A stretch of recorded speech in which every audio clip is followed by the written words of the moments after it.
Mr. Chu, I'm an information technology professional, been doing it for the most of my life.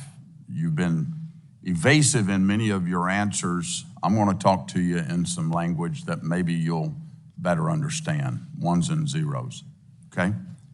Let's talk about the Citizen Lab report. This is something your team frequently mentions in hearings as a way to exonerate yourself. For example, in the limitations section, it reads, we could not examine every source code component and test in the apps in every circumstance, which means our methods could not find every security issue, privacy violation, and censorship event.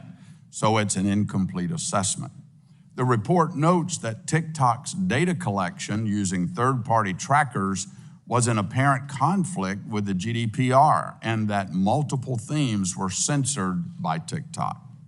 What is shocking to me is the shared source code between TikTok in the United States and the CCP-censored Douyin. The Citizen Labs report says that many of the functions and classes were identical and that the differences in behavior between TikTok in the United States and Douyin in China are slight changes in hard-coded values.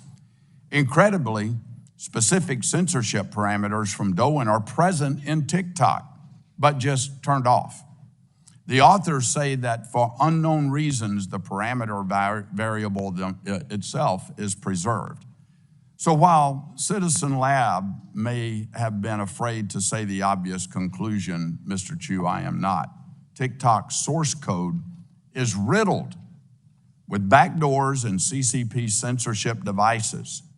Here's the truth. In 1 million lines of code, the smallest shift from a 0 to a 1 on just one of thousands of versions of TikTok on the market will unlock explicit CCP censorship and access to American data. Mr. Chu, as CEO of TikTok, why have you not directed your engineers to change this source code? Congressman, thank you for the question. Have you directed them to change the source code? Like what we are offering and my fourth commitment? Have you directed them to change that source code? Congressman, if you give me a bit of time to just No, I don't. It's a yes or no question. Have you directed your engineers to change that source code? I'm not sure I understand. Why are you allowing TikTok to continue to have the capacity for censorship, and yet you claim here that you don't? Let me remind you of something. Do you realize that making false and misleading statements to Congress is a federal crime? Yes, I do. Okay. So have you directed your engineers to change that source code? I am giving third-party access monitoring by experts. And Congressman, you are an expert on this. You could agree with me that no other company does this. source code is the same as Douyin?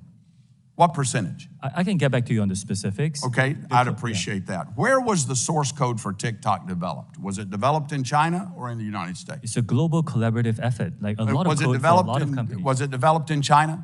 Some of it? Some of it is. Okay, at ByteDance. When it's compiled in the compilation process, can bytecode be manipulated? We've talked a lot about source code. What about the bytecode, the ones and zeros that actually execute on the device? Can it be manipulated? Yes. Congressman, to give you comfort, that's why we're giving third-party monitors. Yes, as an expert, I think you can agree that very few companies offer to do this. I've got the report here by Citizen Lab. I want to read you something from Ron Diebert. Specifically, in your written testimony to Congress, you stated on page 9, Citizen Lab found that there was no overt data transmission by TikTok to the Chinese government and that TikTok did not contact any servers within China. You implied that Citizen Lab exonerated TikTok from any information sharing with China. Well, the director of Citizen Lab saw this and issued a statement correcting the record yesterday. And I'm quoting Ron Diebert, the director of the lab. I am disappointed that TikTok executives continue citing the Citizen Lab's research in their statements to government as somehow exculpatory. I've called them out on this in the past, and it's unfortunate that I have to do it again, unquote. He goes on to say, and I quote, we even speculated about possible mechanisms through which the Chinese government might use unconventional techniques to obtain TikTok user data via pressure on ByteDance, end of quote. Mr. Chu, you sent Congress written testimony citing this lab as a support of your claim that China cannot access user data.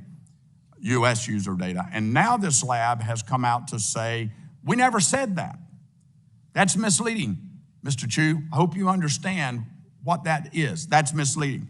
Mr. Chu, this is yet another instance of TikTok attempting to mislead Americans about what their technology is capable of and who has access to their information. Madam Chair, I'd like to respond to that very Ron quickly, Liebert and the Citizens Lab into the record.